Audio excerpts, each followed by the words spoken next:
Hello. As we prepare for the new season, for the change of season, we need to make sure that our environments are up to scratch and make us feel good. I'm not proud of this, but look what happened to my flowers. They were left here and they're wilting. So this is not good energy for us.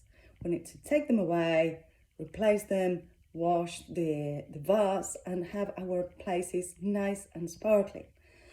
This is a way that will allow your spirit to soar.